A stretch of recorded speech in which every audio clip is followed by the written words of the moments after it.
Look at this. Look at this. People actually believe that there is a car floating around out in space. Well, I think it looks so ridiculous and impossible. And you can tell it's real because it looks so fake, honestly. Like, we'd have way better CGI if it was fake. This is live on the air, okay? I'm going to zoom in on the Earth in Photoshop. You see the Earth? Okay, I'm going to go to Image, Adjust, Levels, and I'm going to bring the levels up. Uh-oh. What is that? Why is there a square box around the Earth?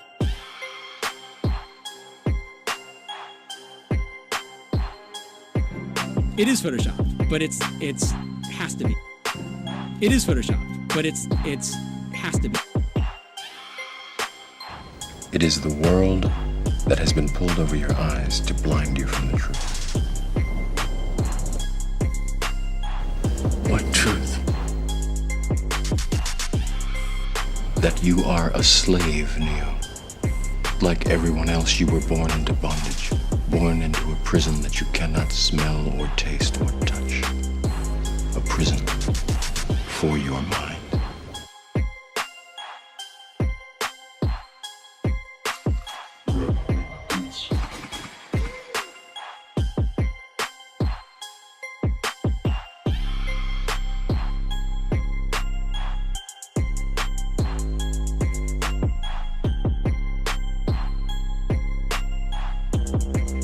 So let's use this model of the Earth.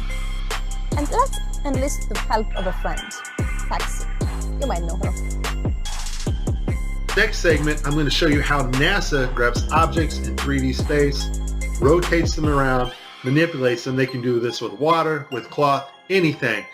And the cool thing about it is we can take what they're doing, what they're seeing with their contact virtual reality augmented lenses and put that on a separate video layer live.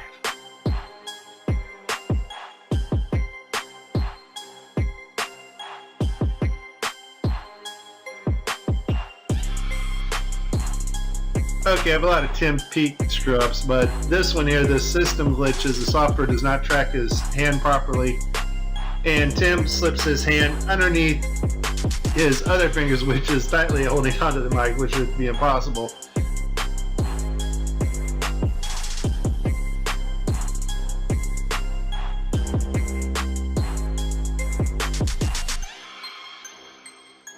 You can tell it's real because it looks so fake, honestly. Like, we'd have way better CGI if it was fake.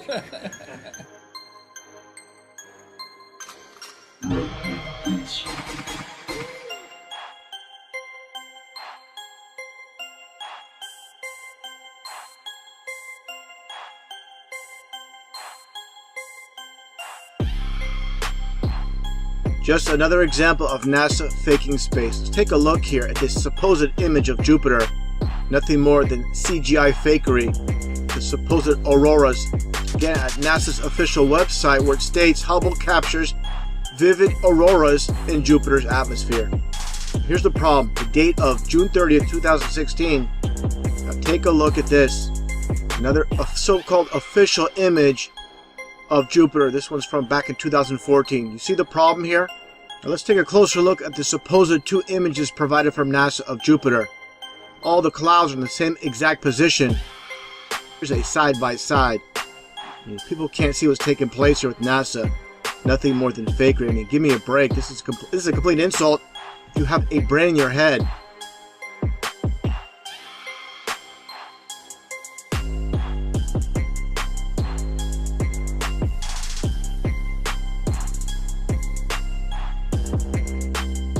Like you're in a studio, maybe in Omaha, Nebraska or something. The shot is so clear. Is this a hoax? Are you really in space still? I don't know. We're going to have to do something for you. I want to do it. I know. Oh, yeah, I can do that. Watch this. Is this a hoax? Are you really in space still?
Is this a hoax? Are you really in space still? See the hair? See the hair? And they just start making stuff up. Yeah. Like that Neil Armstrong guy. Have you seen him on the talk shows? Neil Armstrong, you mean the first man to walk on the moon? Talk about a fish story. Yeah. Man, and they're buying it. Oh, yeah.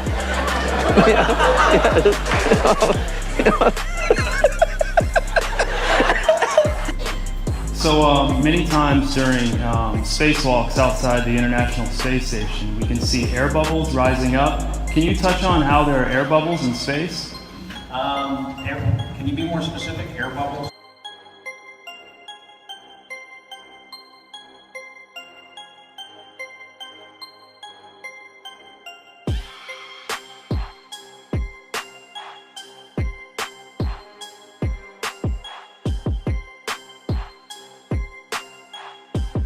So yeah, like a lot of times during the footage, the NASA footage, you can see bubbles coming up out of the helmets or kind of from underneath you.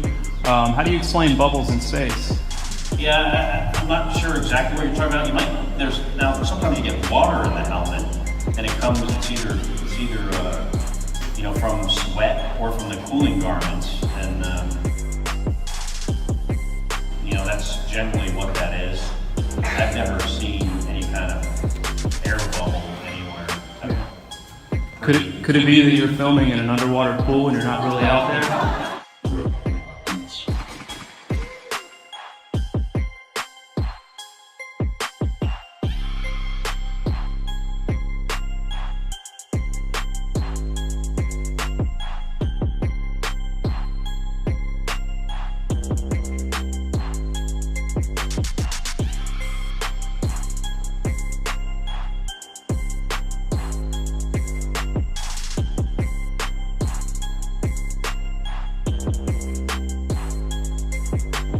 Let me tell you why you're here. You're here because you know something. What you know you can't explain, but you feel it.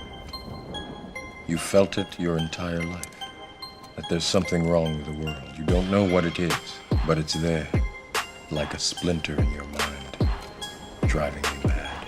You're a coward and a liar and a thief.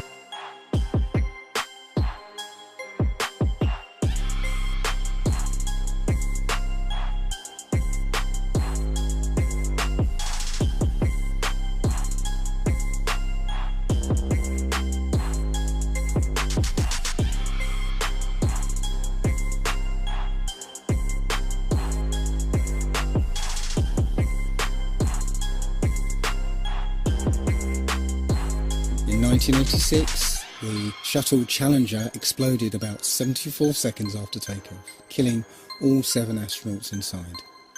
Or did it? It turns out that 6 of the 7 are still alive and kicking today. Ellison Onizuka claims to be his identical twin brother, Claude. Yeah, I've got an identical twin brother, Claude, too.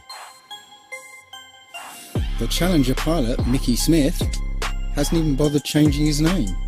He's now Professor Michael J. Smith of University of Wisconsin. Now, Krista McAuliffe was a bit of a sneaky one. She was the Challenger payload specialist, quite famous for being a teacher. It turns out during her astronaut days she was using her middle name, Krista, and now she goes by her first name, Sharon. The Challenger commander, Francis Richard Scobie, is now Dick Scobie, which sounds like a rather unpleasant disease. Judith Resnick, the Challenger mission specialist, again hasn't even bothered changing her name. She's a professor at Yale Law. And finally, Ronald McNair, another Challenger mission specialist, claims to be his identical twin brother, Carl McNair. What are the odds? So there I was, just minding my own business, looking at Google Earth, and this big, snow-covered monstrosity is staring me in the face like, why is that covered in snow? So I keep digging a little bit deeper, and I finally get underneath this cloud cover here, and a few images pop up. And I say, oh, images, what are they? Well, this is what you got, which I'm sure that looks familiar to you, right? Looks just like the pictures they give us of Mars. So I'm just kind of creeping around here and definitely noticing the same kind of undulation changes and same kind of rock, same kind of dirt. Only thing that's missing is that nice little red tint that they pay somebody $150,000 a year to put on there. So I'll keep kind of going through here and see if it... What the...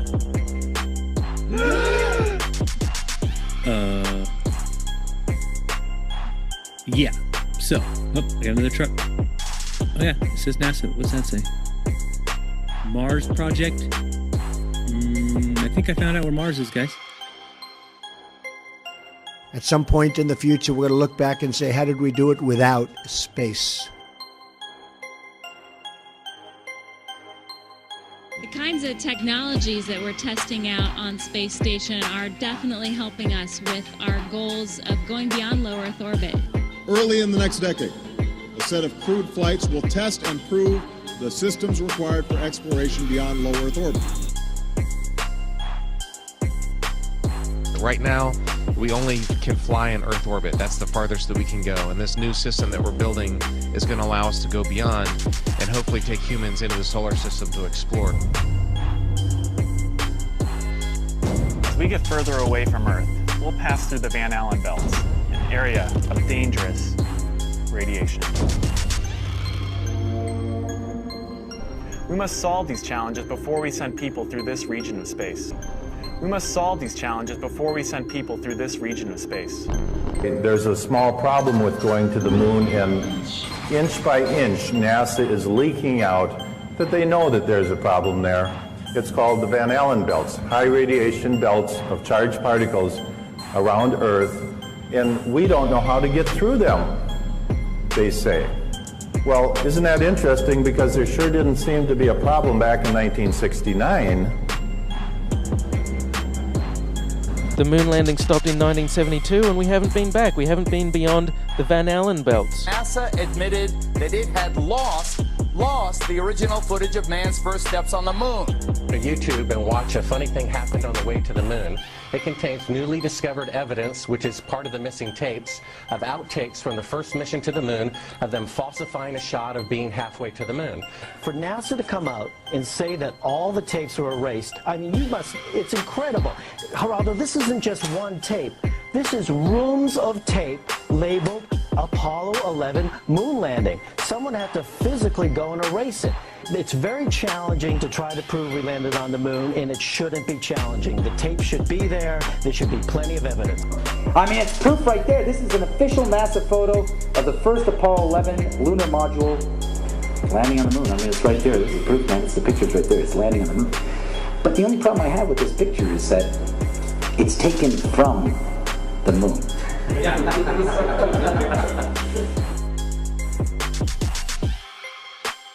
People who believe they saw the landing on the moon because they heard it on the radio.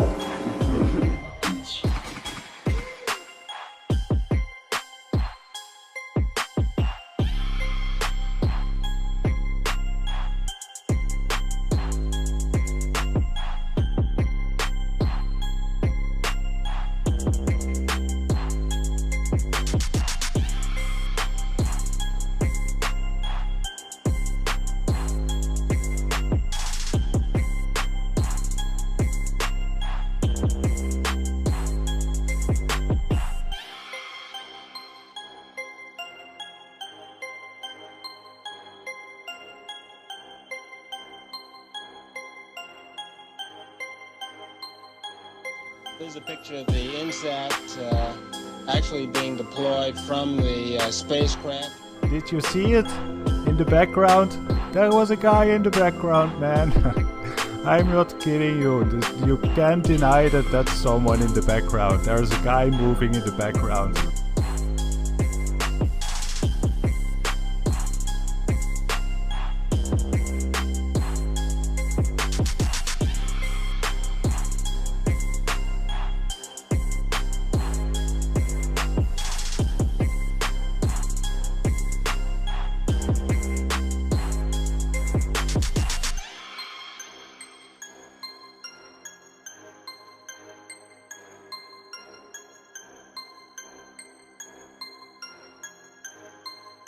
And I'll tell you, just if nothing else, here's why you can tell they're not fake. Just to create the paperwork That amount of paperwork would make faking it prohibitively expensive. No one could afford to generate that much documentation. All of that happened in a little town called York, Maine, across the United States from where we're talking to you right now. Across the United States from where we're talking to you right now. My research of the last year has led me to the conclusion that not even low Earth orbit is possible, that the International Space Station is a hoax, and all manned space travel is fake. First though, let's have a look at the International Space Station. I want to talk about some of the anomalies I see there. For the inside of the International Space Station, there are a couple of zero-gravity tricks that they use to fake it. The first is they have a complete mock-up of the International Space Station built on the inside of an airplane. And that airplane does a bunch of rises and falls. It does an upside-down parabolic trajectory, and that simulates zero gravity. The other main way they simulate the zero gravity is with suspension in front of a blue screen. And they use that trick for extended periods of time, for longer than 45-second segments.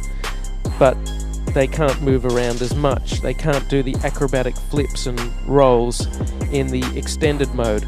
So there's full motion mode where they can fully move around, and that's faked in plane. And then there's suspended or extended mode where they're suspended by wires in front of a blue screen. They don't move around as much, but they can make the scene last for a longer period of time.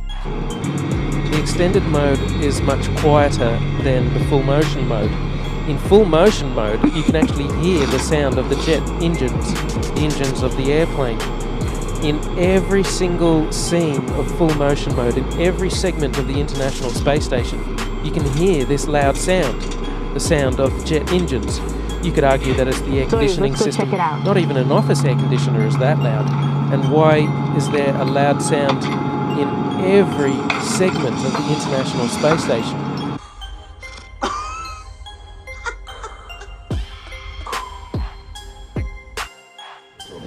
Mr. Armstrong, Bart Sibrel, ABC Digital. Wanted to give you the opportunity to swear on the Bible that you walked on the moon. Will you put your left hand on the Bible and swear to God that you walked on the moon? You have $5,000 cash. You can give it to charity if you swear on the Bible that you walked on the moon. Please I have the give it to tape. charity. That'd be fine. Why don't you swear to... Why not? Why won't you do it?